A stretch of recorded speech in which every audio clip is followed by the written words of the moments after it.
Barakata Yahweh, Barakata Yahushai, Vayishim, Rakah Kudash, Barakatum.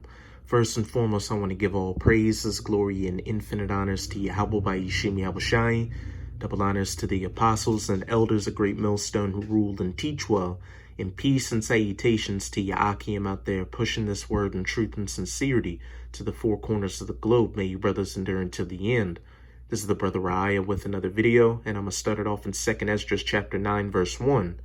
He answered me then and said, Measure thou the time diligently in itself, and when thou seest part of the signs past, which I have told thee before, then shalt thou understand that it is the very same time, wherein the Highest will begin to visit the world which he made.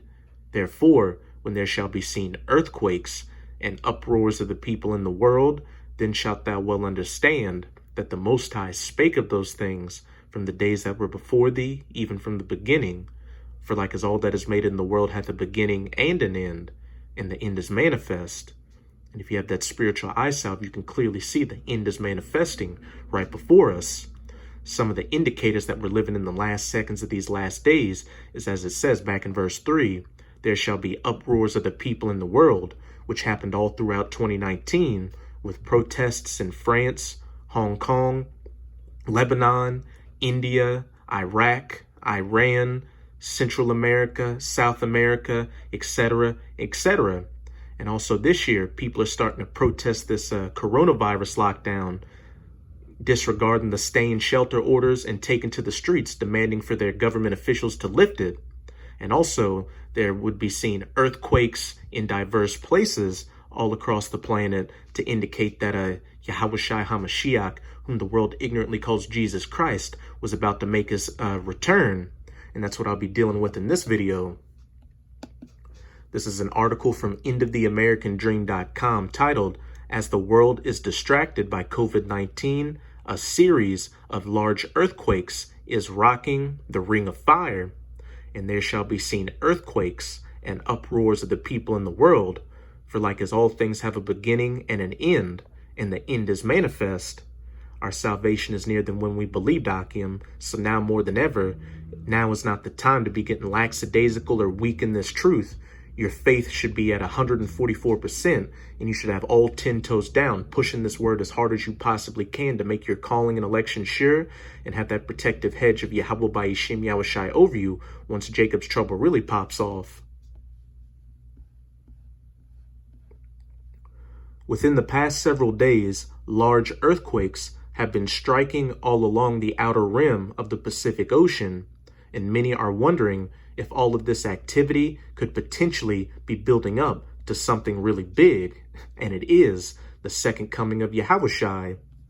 Back in 2nd Esdras chapter 9, verse 6, even so, the times also of the Highest have plain beginnings in wonder and powerful works, earthquakes in diverse places, and endings in effects and signs.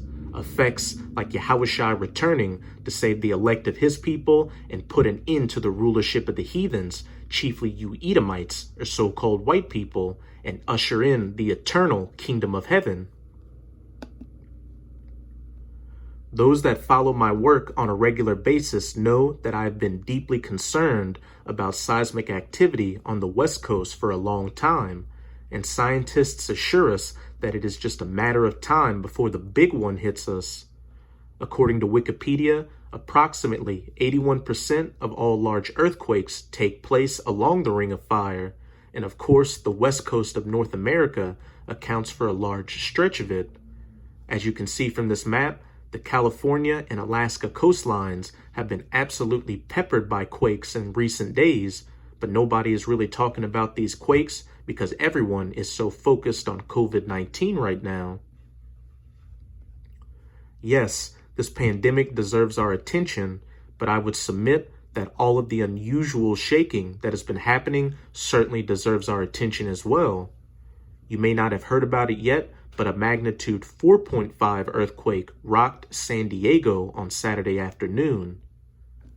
A 4.5 magnitude earthquake originating in Imperial County rocked San Diegans from East Village to Lakeside on Sunday afternoon, according to the United States Geological Survey.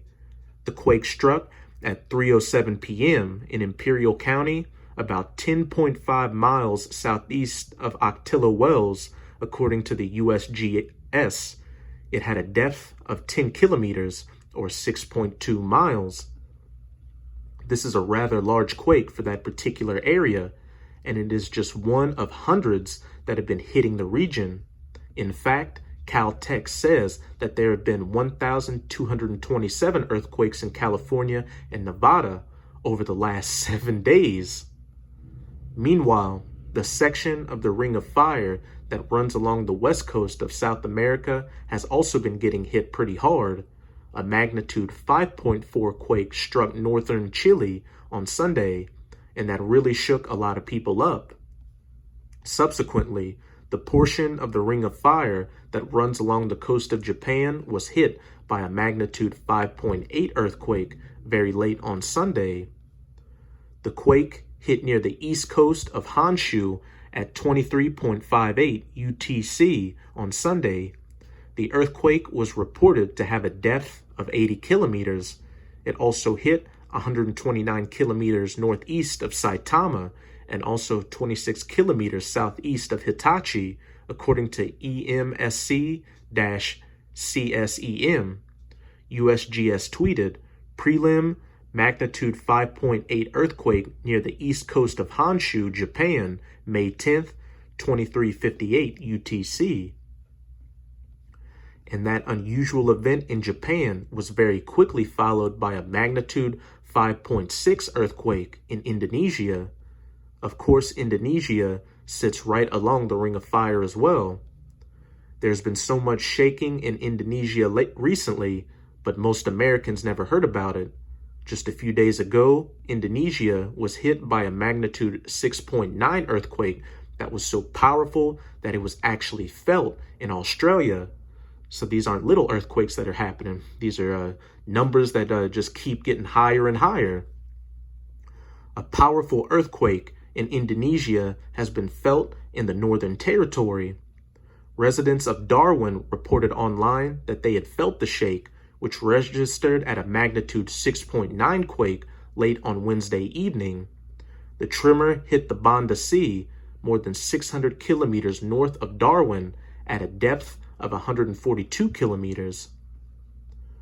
So as you can see, there have been significant seismic activities all over the Rings of Fire within the past several days. But it isn't just the Ring of Fire that has been shaking. Big earthquakes have been popping up in diverse places all over the globe, and the magnitude 5.1 quake that just hit Iran really surprised a lot of people. A 5.1 magnitude earthquake hit Iran shortly after midnight on Thursday night, with its epicenter 34 miles east of the capital city, Tehran.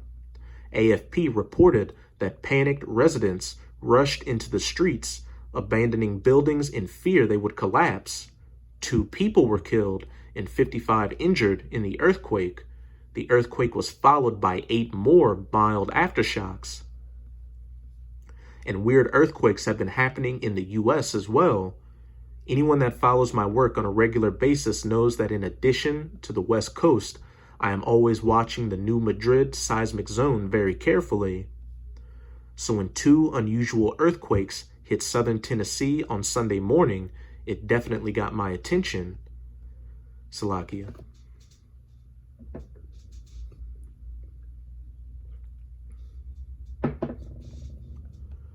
Two earthquakes were reported back-to-back in southern Tennessee early Sunday morning, officials say. Both quakes happened about 4.3 miles southeast of Sewanee, which is near the Alabama border, and about 52 miles from Chattanooga, according to the U.S. Geological Survey. The first, a 3.1 magnitude, hit at 3:33 a.m., and the second, a 2.8 magnitude, hit at 3:34 a.m. Without a doubt, there is a whole lot of shaking going on right now. That does not necessarily mean that a major event of some sort is imminent, and we should certainly hope that the next major event can be put off for as long as possible. But hey, this end is quickly coming. Again, you can see all these end time signs happening more and more frequently.